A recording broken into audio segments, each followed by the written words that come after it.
It just feels like every time you go to sleep, you have some dream about not being able to save a loved one that you care about, or even some helpless and defenseless animal. Why is it?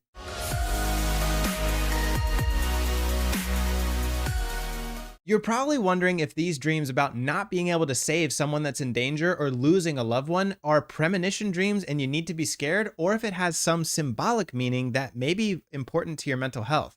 My name is Jesse Lyon. I'm a licensed counselor, trauma therapist, and a dream interpreter, and I'm going to give you the answers. These dreams can really shake up your day. You'll have a feeling of dread, of guilt, of responsibility for the rest of your day and not know what sense to make of it because it leaves you with this feeling of impending doom. Like, is something bad going to happen that I need to be prepared for? Do I need to call this person that was in my dream?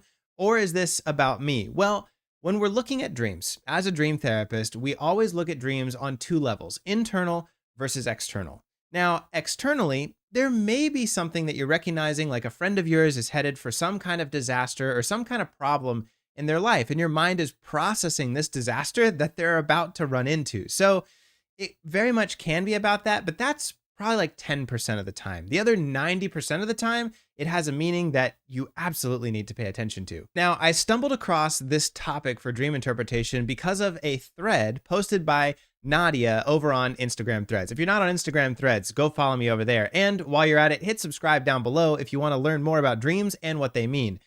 But Nadia said, were you actually mature for your age, or were you forced to grow up at a young age and take care of your parents' emotions? Now, there's a term for this. We call it parentification. Parentification is when a child is forced into a role that is not appropriate for their developmental stage, when they take on responsibility that's more than they need to, when the parents are acting like children, and so the children have to kind of keep the family together and keep some kind of structure and semblance of order inside the house. That's parentification. And it happens far, far too often. I see it in my office all the time as a therapist, and it leads to some very specific type of dreams. So I chimed in saying, raised my hand, and then you start having nightmares about not being able to save vulnerable creatures or the ones you love. Someone chimed in, apparently they have this kind of dream too. They said, so that's what that's about. Yes, it is. Fear of not being food enough. Well, that's supposed to be good enough.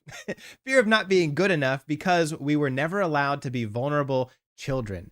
This probably has an impact in your life as well if you're watching this video. So let's break it down to be a little bit more specific and say exactly what you need to be doing if you're having this kind of dream. Parentification comes with some very real and lasting mental health ramifications. It means that oftentimes you're taking responsibility for things that really aren't your fault to begin with. And you often feel stressed and overworked and overburdened for things that you should let other people deal with. These end up with feelings of impending doom, feelings of stress, feelings of guilt and burden and shame and responsibility that then influence your dreams. And these dreams will always be about not being fast enough, good enough, strong enough, quick enough to be able to save something that is in an impending danger moment. Now, here's the catch. Here's what most people misinterpret wrong with this dream. That thing that you are trying to save is not literal. Again, dreams are very metaphorical, and they're not trying to tell you exactly go save a bunny rabbit or a dog that's about to get hit by a car or your child that's about to get hurt in the street. It's internal. Dreams are processing our internal world and our feelings, and they give us symbols and metaphors to help us process that as a way to kind of rehearse this while we sleep. Remember, a third of our life is spent in sleep, and so the mental health and the mind that you're experiencing is trying to fix things during that 1/3 of your life that you're dreaming. So that vulnerable creature or that vulnerable child that got hurt in the dream is your vulnerability, your inner child that never got the experience of being cared for, being protected, and being an innocent, mistake-filled child. Children are supposed to make mistakes. They're supposed to have the protective covering of their parents and the structure of their safe household to be able to make mistakes and learn for themselves. But those individuals who have been parentified and never received that careful protection from their authority figures will feel that sense of responsibility for keeping things safe, for always protecting others. And that's where we get this vulnerable child inside of us that never got to be fully expressed. So where does this child express themselves?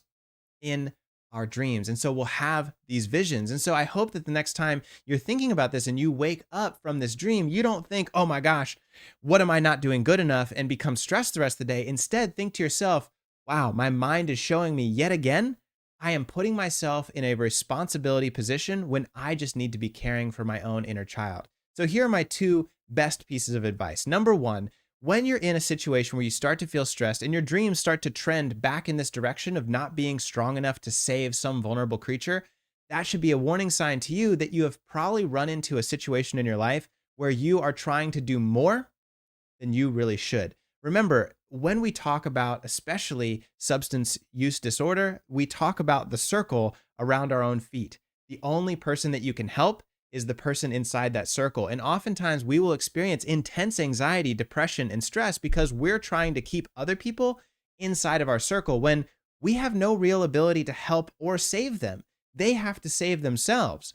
But because we learned inappropriate boundaries as we grew up, we feel responsible for protecting and saving others when that never really was our job to begin with. But this message was given to us by our parents. And so we feel like this is a responsibility that we now have for the rest of our life. And so it leads to inappropriate relationships, inappropriate personal boundaries as we go through our life experience, feeling like we need to be in the authority position. We need to be helping and caring and protecting others when you probably have no ability to actually do that. Not because you're not strong enough, just because people are going to make their own decisions and you can't stop them. Number two is slow down.